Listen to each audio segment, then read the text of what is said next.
You want to sit in the forest all proper, like you can't move, and then you do, breath meditation.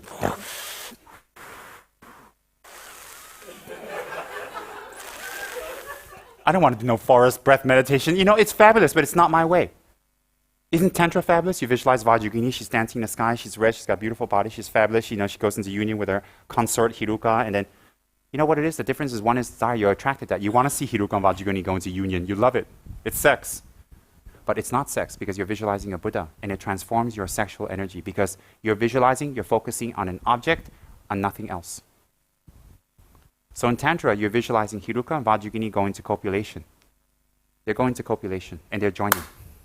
They're going to copulation. And they have 12 arms and 4 faces, and it's passionate, and they're embraced, and they're dancing in the sky in great bliss. You see, when you visualize that, it attracts you. Why? You all like sex. Everybody likes sex. Everybody's attracted to it. Everybody loves it.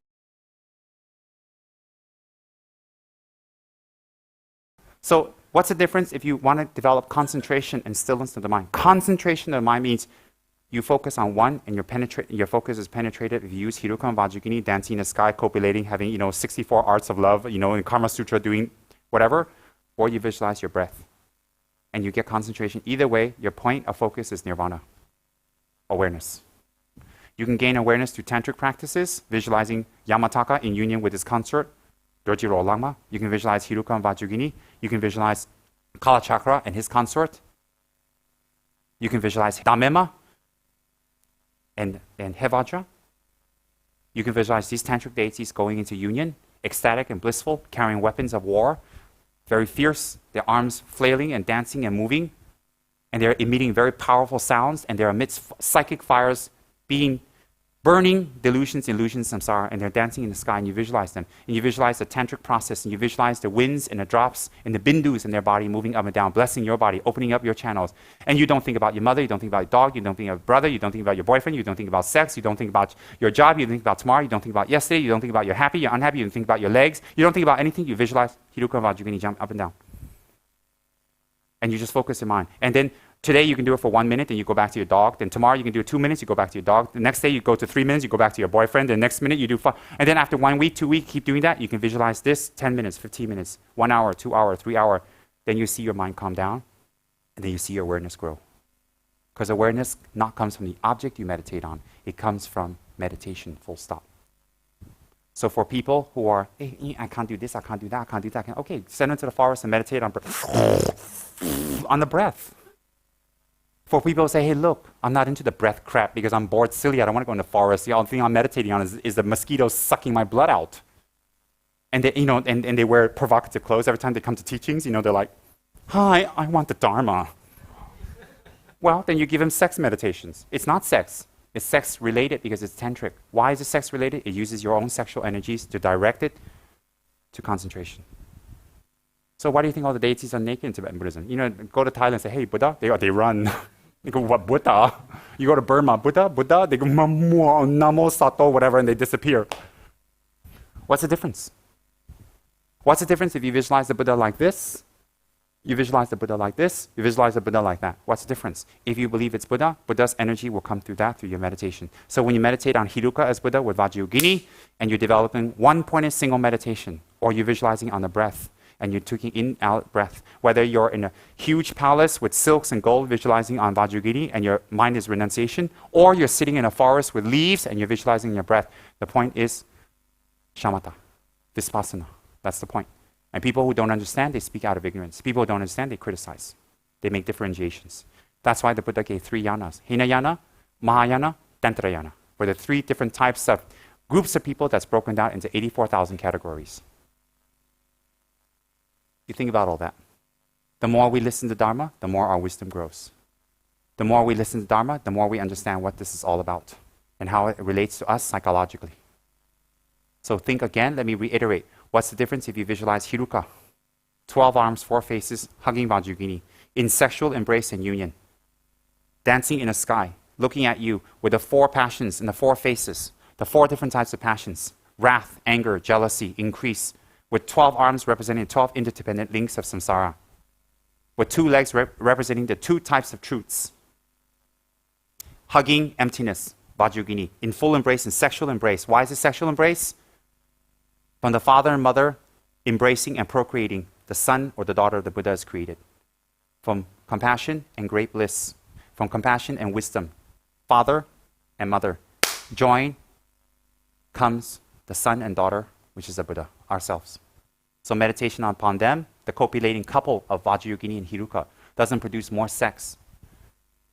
You in fact transform your sexual energy into that of a Buddha, because you're using the most powerful energy you have in you, sexual energy, into that of an enlightened being. And at the same, how? By awareness, by pure awareness. So you can visualize Hiruka and Vajrayogini dancing.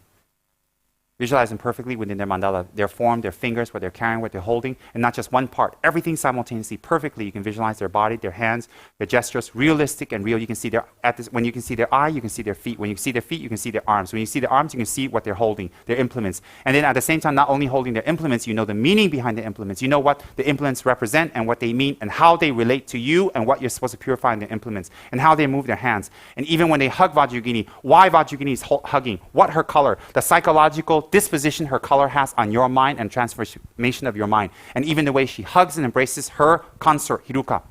And at the same time, the flames that come out. Why? Why the flames come out? How they affect you. So you know the meaning, the visualization, the detail, the psychological disposition, the function, and at the same time, your mind doesn't leave that focus.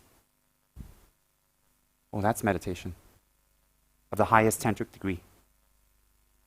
What's the difference if you sit in the forest, no distractions, and you meditate on your breath? Either way, you gain the power of awareness. And when you gain the higher levels of awareness, the 5 types of clairvoyances come forth. Whether you meditate on your breath or you meditate on Hiruka, the 5 types of awarenesses come forth to you. What's the difference?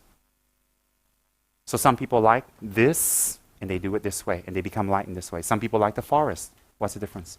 When you know Dharma well, you fold your hands to all 3 traditions, all 3 types of lamas, all 3 methods. When you don't know the method well, you fold your hands to one, you criticize the other 2 or 1. And if you don't have the knowledge, you just tell people, oh, well, they have their own way, they have their own way. You don't have the knowledge to explain because you don't listen to Dharma. Why? You're preoccupied with sex, with work, with money, with family, with this and that. So you don't listen to enough Dharma to explain to anybody, to bring anybody to the Dharma. Because you don't listen. You don't make the time. Listening to Dharma is very important. And sometimes we think, oh, well, I heard this before. Yeah, you have heard it before. But each time you do your sadhana, you do your prayers, you do your commitments, each time you hear the teachings, a different level will open up within your mind. The teachings have many levels. And you're only able to hear a certain level according to your karma. So the Guru may teach you the same thing. What you heard 10 years ago, what you hear now will be different. It may be the same thing. So don't underestimate. Don't ever say, oh, these teachings are simplistic. These things are very easy. This. Oh, I want more. You're silly when you say that. Why? You're presupposing you know more than your teacher. So if you know more, why do you even study with your teacher? What for? So I've heard that before. I don't want that subject before. Silly. You check yourself if I mastered that subject. Not in knowledge, in practice. If you haven't, keep listening, because you'll get other angles. So there's no difference in the practice of Tantra, Tantrayana, Mahayana, of the beautiful Chinese tradition. The Chinese tradition is Mahayana based.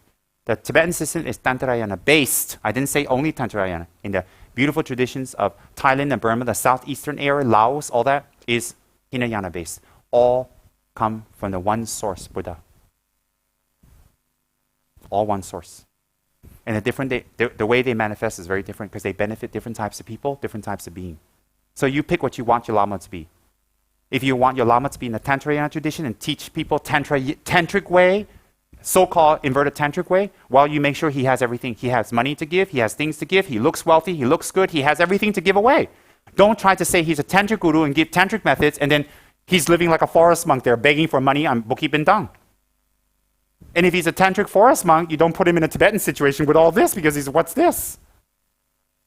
So you go all the way. You go all the way. You don't pick and choose. You don't pick and choose. Your Lama has to prove what he's talking about. He can only prove it through his students, not through him.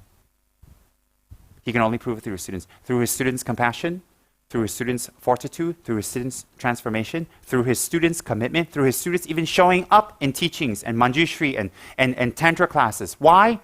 That is showing who your teacher is. That if he can make you even go there and it comes from you, your teacher is somebody. If you don't show up even in class and Tantra and holding your samayas, and then you say you're helping your teacher, how are you helping your teacher? You're not helping your teacher. Why? You're setting an example that your teacher has no power. Nothing. You're a living example of your teacher. And then, same thing for you. Exactly. So if you want your teacher to promote Tsongkhapa and Tara and Protector and set up all that stuff, well, you have to show the results that they have results. If they don't have results, you see, your teacher has the karma to get it. Has. But if he doesn't show it, how will he convince anyone? Especially if your teacher lives in a very materialistic society, in a materialistic world, in a materialistic place, in a materialistic type of people that he's trying to help, and they only look for that as the outer trapments of inner spiritual attainment. Because if he's inner spiritually attained and he can contact the protectors or whatever, therefore he can manifest these things around him. Because if even he can't manifest, what is he talking about? Pray to protector, I can solve my problem. Doesn't make sense. Many methods, many ways to help sentient beings. Remember, it must be based on the three principal paths. Whether we're in a forest, whether we are in a Mahayana temple, which is fine, or we're in a tantric situation. It doesn't matter. We must have bodhicitta. Renunciation is first. Renunciation, bodhicitta, and emptiness. The three principal paths must be present in the teacher to manifest this. So whether we meditate on Hiruka or we meditate on our breath, the purpose is to meditate and bring the mind to focus, whether on this or this, but to focus. That is the point. Very profound. Why is it profound? Because all methods leads to one if you understand the methods. Everything leads to one if you understand the methods. And what are the methods?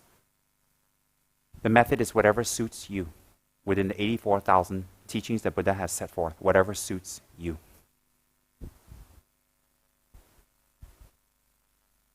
So knowing that, we should have a motivation.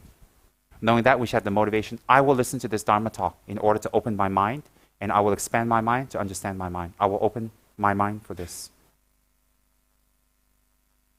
So think again, let me reiterate. What's the difference if you visualize Hiruka? 12 arms, 4 faces, hugging Vajrayogini, in sexual embrace and union. Dancing in the sky, looking at you with the 4 passions and the 4 faces, the 4 different types of passions. Wrath, anger, jealousy, increase, with 12 arms representing 12 interdependent links of samsara, with 2 legs representing the 2 types of truths. Hugging emptiness, Vajrayogini, in full embrace and sexual embrace. Why is it sexual embrace? From the father and mother embracing and procreating, the son or the daughter of the Buddha is created. From compassion and great bliss, from compassion and wisdom, father and mother, join comes the son and daughter, which is the Buddha, ourselves. So meditation upon them, the copulating couple of Vajrayogini and Hiruka, doesn't produce more sex. You in fact transform your sexual energy into that of the Buddha, because you're using the most powerful energy you have in you, sexual energy, into that of an enlightened being. And at the same, how? By awareness, by pure awareness. So you can visualize Hiruka and Vajrayogini dancing. Visualize them perfectly within their mandala, their form, their fingers, what they're carrying, what they're holding, and not just one part. Everything simultaneously, perfectly. You can visualize their body, their hands, their gestures, realistic and real. You can see when you can see their eye, you can see their feet. When you see their feet, you can see their arms. When you see their arms, you can see what they're holding, their implements. And then at the same time, not only holding their implements, you know the meaning behind the implements. You know what the implements represent and what they mean and how they relate to you and what you're supposed to purify in their implements and how they move their hands. And even when they hug Vajrayogini, why Vajrayogini is hugging, what her color, the psychological disposition her color has on your mind and transformation of your mind. And even the way she hugs and embraces her consort, Hiruka. And at the same time, the flames that come out. Why? Why the flames come out? How they affect you. So you know the meaning, the visualization, the detail, the psychological disposition, the function, and at the same time, your mind doesn't leave that focus. Oh, that's meditation of the highest tantric degree.